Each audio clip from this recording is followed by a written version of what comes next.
Good afternoon, welcome. It's Anna here, and today it's time to do a bit of a show and tell. Short and sweet video with just a few things that I wanted to show you.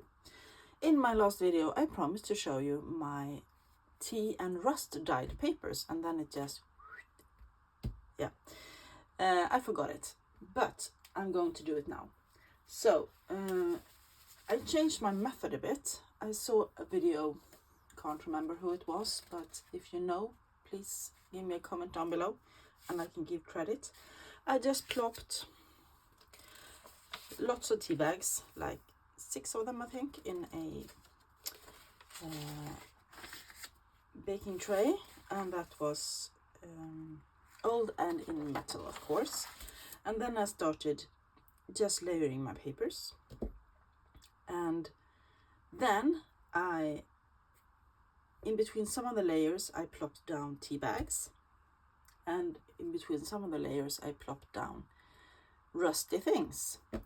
For instance, staples. That's something I come across quite a lot. When I got books and I want to take out the signatures and they are stapled, in 9 times out of 10 they are rusty, and I save them in a little box, and then I flatten them out with a hammer, and I finally decided to use them for this. So these are the small papers, and this is, I believe these have been lying quite a lot on top, so you have a bit of a residue on them, or had. It's just, I brushed them all and I flattened them in my, you can see here, wow, that's grungy. I have flattened them in my book press, but let me just flip through the pages. Here you can see the rust. The markings get like this. Here are also some bubbles because the not paperclip, but the staple has been lying and lifted the paper a bit. So here are a few bubbles. Let me just rise up so you can see. Isn't that cool? And unfortunately, in a few places, the staples has gone through and made a small hole. But I think that adds to the grunge. And for me, that is just great. So I'm going to show you a few more. This is the first batch I ever made, and I couldn't be more pleased. These are so cool. And this is like, this is one of the papers with a hole in it as well. And this is where the staple has been lying directly towards the paper. It looks like this. And then, look at this, it has been running a bit. I love it. And for a grungy journal, this is perfect. Absolutely perfect. And then further at the top, you get more of a shadow of the rust. And I think it looks cool. Some people may say, oh, it looks moldy or disgusting. But I think it's so cool. And I am going to love using these in my grungy journals. Here you can see I had some tea bags lying in for a while, and what I did, I let them lie in the tea bath with the rust overnight, and then in the morning I poured out the fluid, and I love this. Let them lie for quite a while before I pour the rest of the liquid out, and started to peel them up and lie them too. I lay them on a sheet on my table and just let them dry in the air dry, and that was quite quick because they were so, and not so many pages. And as you know, I love making grungy journals, so this is, for me, this is heaven, and I'm gonna do it again.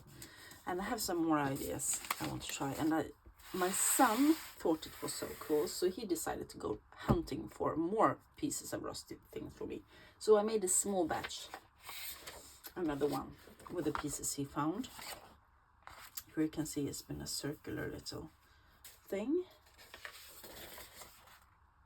and even more. And these have not been in my paper press yet. So cool. I think so. So I'm happy with that. And as I said, it's really easy. You just put the papers in, and then you layer them with rusty pieces, tea bags, stencils, whatever you like. And then you just leave it.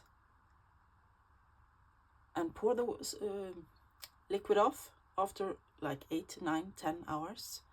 And then let them dry for a bit more. And then you lay them out to dry and collect them. So it's no sweat, no oven, no nothing. No hanging up, just letting it rust itself. So I have to show you. My son came home yesterday. This is my little bag, my little box of rusty stuff.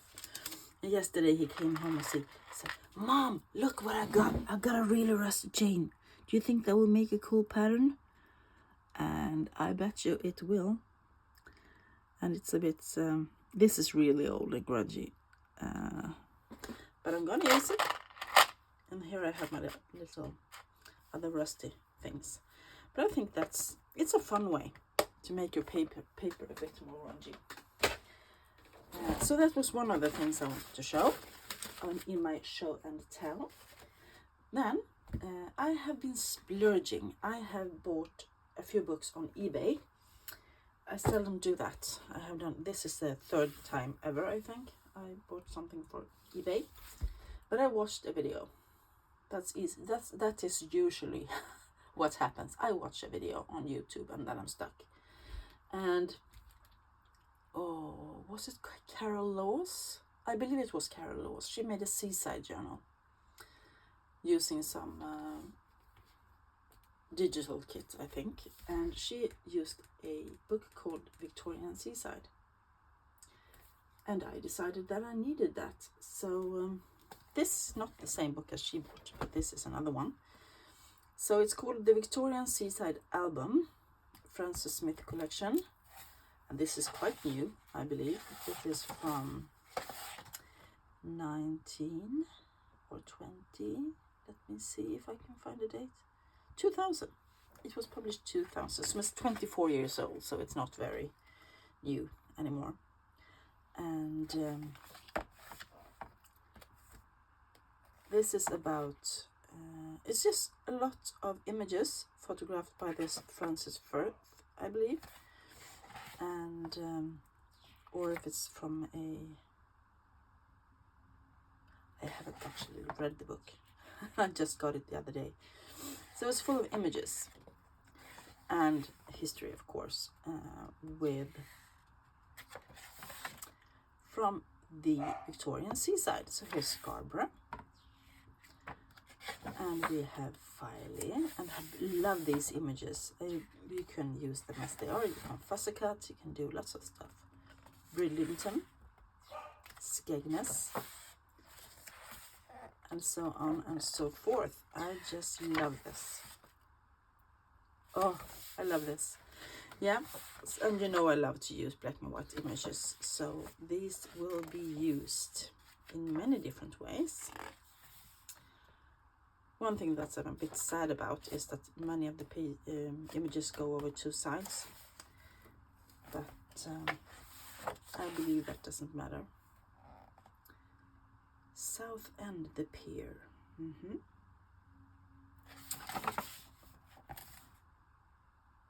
And the clothing is just, here's a Margate. Clothing is just amazing. Ramsgate. What is this? Yeah, for me, it's just been to Great Britain like one time in my entire life. I find this really nice. Look at that boat. Yeah, anyway, so that is one of my finds.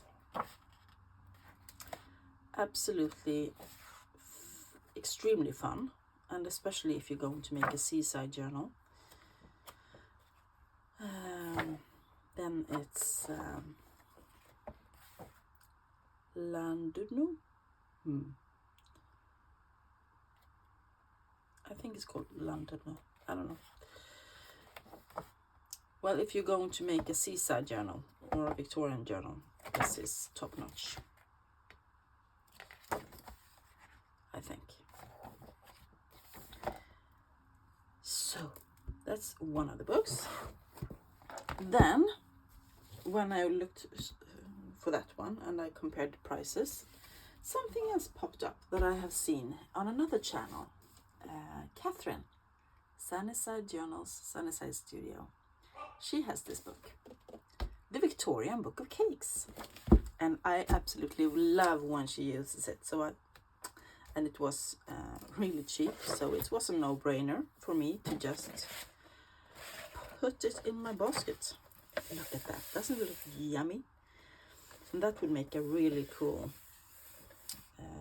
first page in the journal, or a flip out. So it's full of recipes maybe. Here's a bit of commercial and lovely images of cakes. This is a 3-tier bride's cake. Wedding cakes. Ooh, 2-tier bride cake. And there is, I'm not going to go through the whole book, but it's, yes, there is recipes.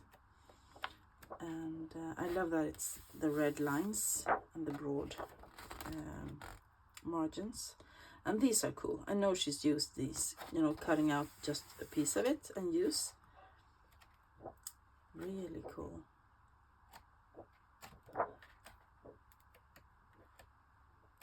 But I have a daughter that loves baking, so she's gonna have a look at this. Yeah, I couldn't resist. I could not resist. Really cute. Then there is one more, and it is this one. If you search Victorian, you get bombarded with cool books. The Victorian Art World in photographs. Can't read today. And this is, just looking to see if there is a fun cover.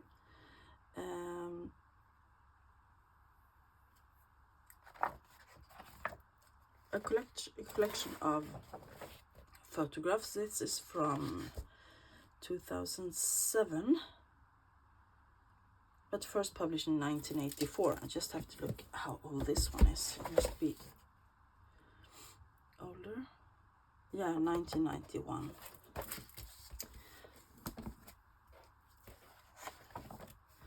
Yeah, and it is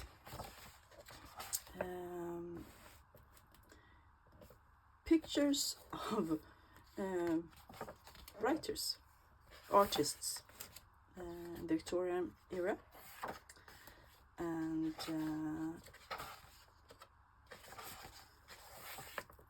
here, for instance, we have Edward Armitage, and I love using this kind of pictures. They can make such a cool 4 cabinet cards if you want to make those. And there is a whole book of them.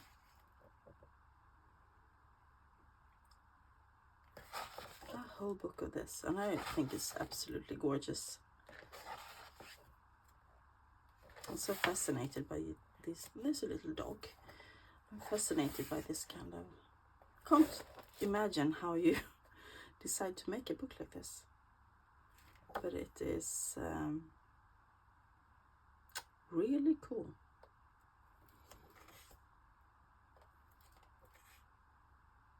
Here's a lady, Mrs. Edward Matthews Ward.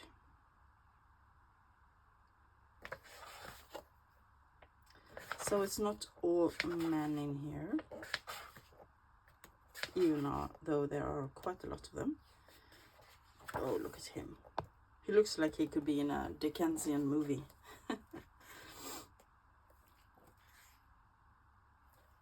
Absolutely gorgeous. More ladies. And they're divided into the category that they, like here for instance, the pre-Raphaelites. So I am guessing that Mr. Morris will be here. Maybe.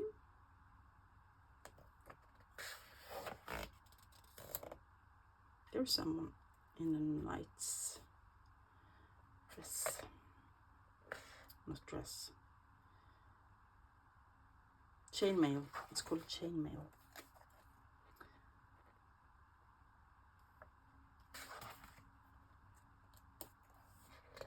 Millet, that's one of my favorite painters.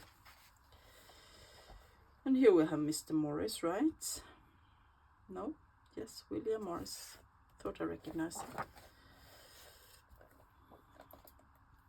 Yeah, so anyway, I can go on and on and on. But this is a fun book. I think it's really fun, and I'm gonna use it. Cut it up and use it in my journals. This is, oh, look at that. That's so cute. A little kid. Ah, this is another category. This is cool. Sorry, I'm gonna back up a bit. Models, mistresses, wives, and children. So the people who modeled for the artists. Oh, that is a gorgeous image. Gorgeous. And look at the hair. Oh, sorry. I get all caught up in this. This is amazing. And this must be Mrs. William Morris. She is in lots and lots of paintings all over the pre-Raphaelite era. Yeah. Anyway, that was one of the things I wanted to show you. Then we have a tell, show and tell. I have had a poll out on which journal I am going to make into my giveaway journal, and I had four alternatives, and the vote was open partly on the channel here and in the community pages, and also on Instagram, and I got quite the similar votes, and it's actually between two journals. So this one I think was most popular. Number 3. It's bluish and it has some kind of, it could be a dragon or something here. And this is a book about Nordic art. Gorgeous marble papers.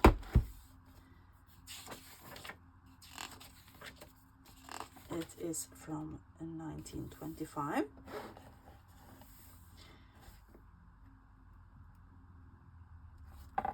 And it's an art book, of course. You know, I have lots of those. Everything is in black and white, more or less, and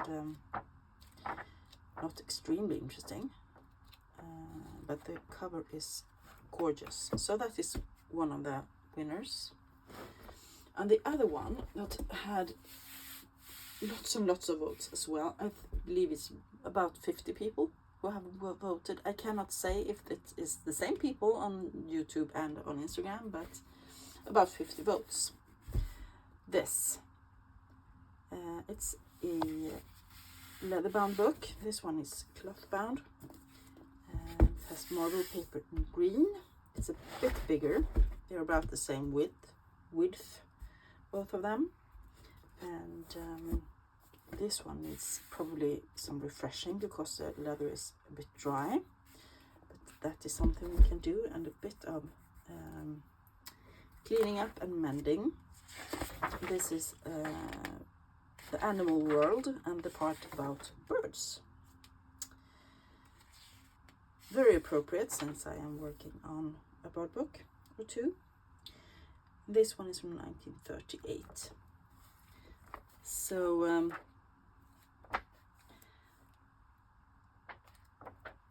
what I wanted to show you was that it is these two books that has about the same number of votes. So I am going to actually, and I make another vote, make another poll. And this one is going to be just on Instagram. And then you get to choose between 1 and 2. Or 1 and 2. Because this one was 1 last time and this one was 3 last time. So 1 and 2. And I will, or you can actually vote here as well. I'm going to post it on Instagram, but here. This is number 1 and this is number 2. If you want to give your vote, I can put some numbers on here, I think. Yeah, I can put just these. Number 1 and number 2. You can vote down below. Just say, vote for 1, vote for 2. I still haven't reached 600. I did for about 3 hours, and then I backed down to 599 again. So once I reach 600 subscribers here on YouTube, I will start gutting and making one of these books into a journal, and I will show it, of course, in a video. And it's up to you to choose now, 1 or 2. Which one should it be? And the journal will be given away, packed with ephemera, vintage ephemera and faux ephemera and cool papers, and maybe some images from these books. And yeah, I'm looking forward to hear what you say. 1 or 2. Which one is the best? The big one or the smaller one? Anyway, that was the things that I wanted to show today. I wanted to show you the results of the vote. I wanted to show you the books I purchased and my rusted papers. That's it for today. If you enjoyed this short and sweet video, please give it a thumbs up and make a comment down below what you think with the giveaway journal and what you think about the rusty papers and the purchases I made. And I will be back really soon with a new video for you. Have a great weekend. Bye.